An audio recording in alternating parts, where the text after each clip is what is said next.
Salut les gars, j'espère que vous allez tous bien. Voilà de quoi se rassurer. Match bouclé à la première mi-temps. Déjà, nous nous rapprochons à 3 points de Tico de Madrid et à 7 points du Real de Madrid.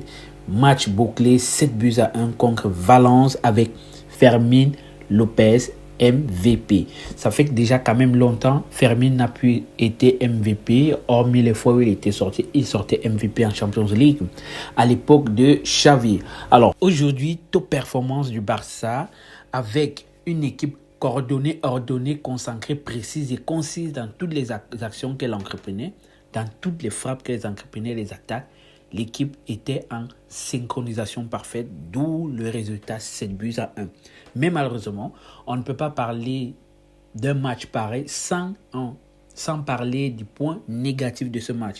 Et je pense que le seul point négatif de ce match est la performance et les petites erreurs à répétition de Szczesny. Alors, je pense qu'il est très nécessaire pour le Barça, le staff médical et les supporters de cotiser, de faire une cagnotte pour qu'on puisse voir l'état mental de Szczesny, parce que j'ai l'impression qu'à chaque match, depuis déjà 3 matchs, il commet toujours au moins une faute.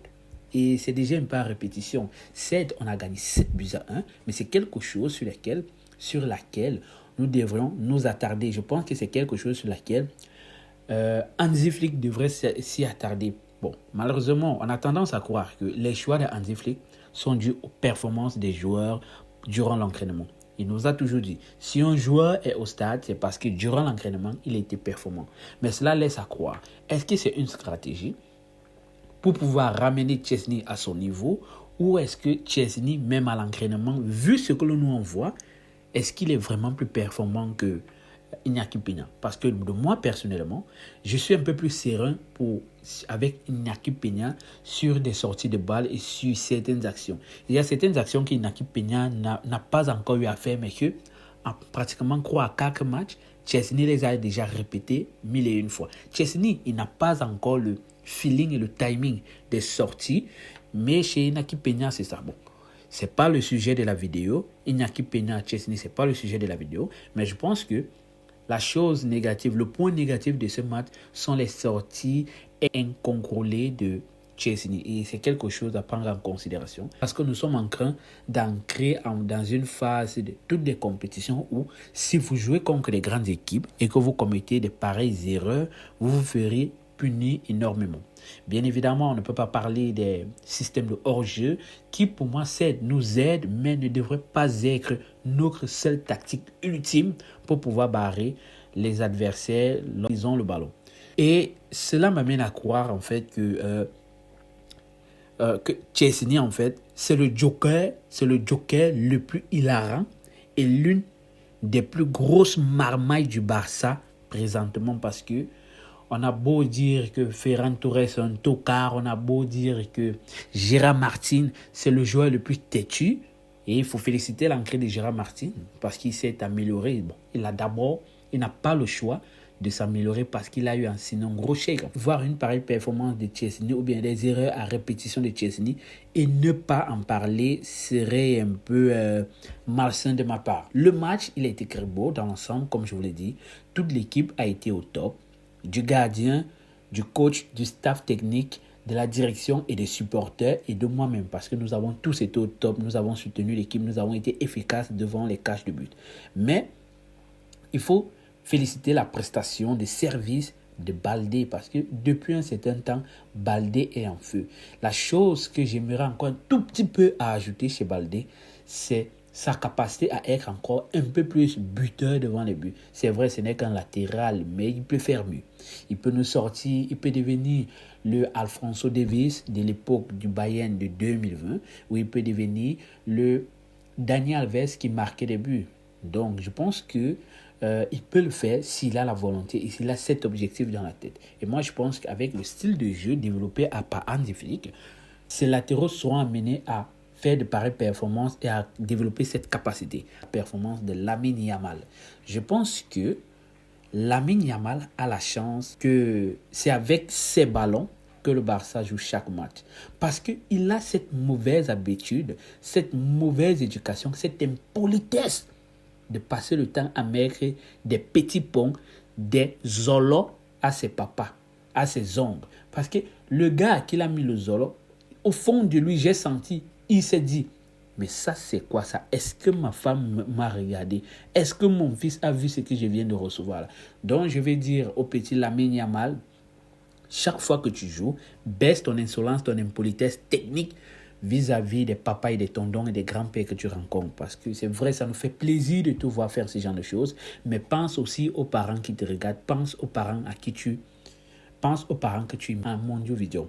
Et aussi, Lamine Yamal, il est très impossible déjà de voir Lamine Yamal jouer un match sans faire quelque chose de bien. Je pense que l'un des rares matchs où Lamine Yamal n'a pas vraiment brillé, je pense que c'était contre Retafe ou Leganés et aussi contre le Benfica. Mais Lamine Yamal, dans l'ensemble du match, depuis en fait qu'on a découvert Lamine Yamal, j'ai l'impression que Lamine Yamal, en fait, il a une avance de 3 secondes sur tout le monde sur le terrain. Le gars a la capacité de voir où son coéquipier va aller se placer et subitement, il envoie la passe au bon endroit.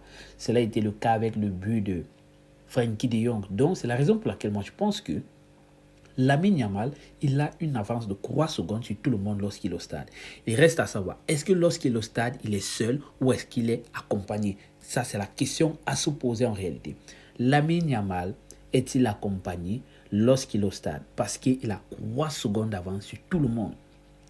Barça, très bon match. Puis la venue de Hansi Flick, le Barça a cette mauvaise habitude de taper les gens, d'humilier les gens en Mondiovision. C'est vrai que le Barça se fait aussi gagner.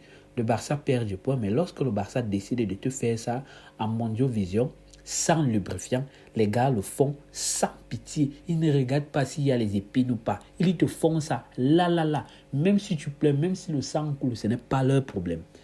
Et félicitations à Hansi Flick d'avoir apporté cette mentalité en l'espace de 6 mois au Barça.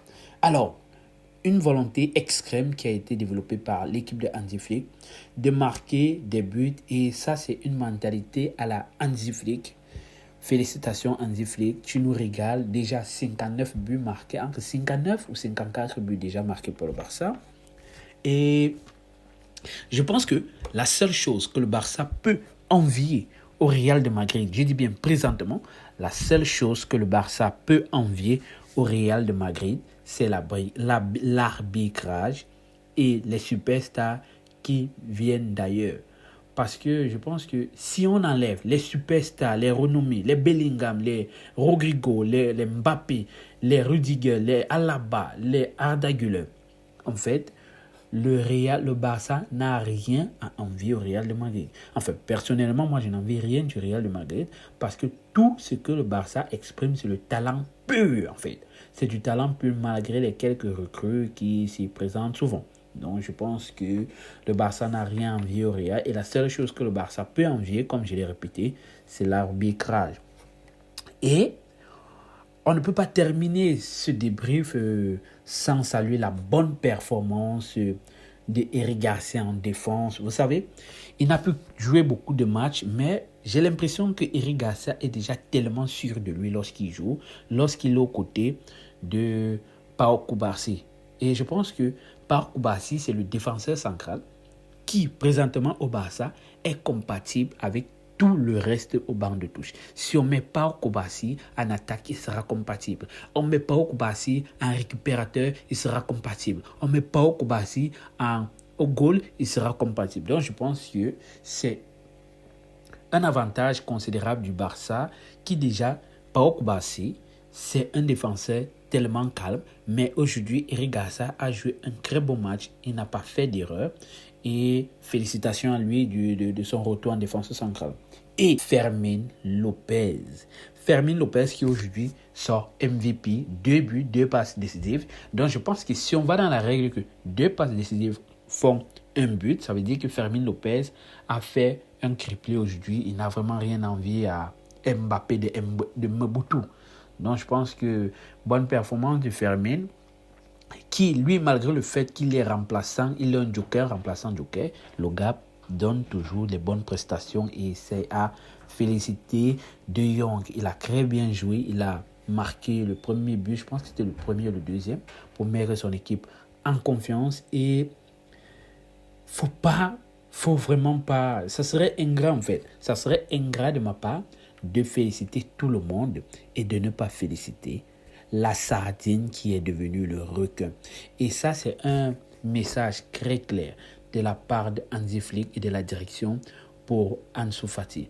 Toute performance du requin qui a été très puissant, il a créé des occasions, créé des buts. Félicitations à lui. Un poisson, une sardine qui s'est transformée en requin. Félicitations. Le requin du Barça, Ferran Torres. Très bonne performance de toute l'équipe, du staff, des supporters, de la direction et de la ville. C'était tout ce que j'avais à dire. On se retrouve et sachez-le, supporter le Barça, c'est comme sortir avec une femme. En plus, une femme courte. Ciao.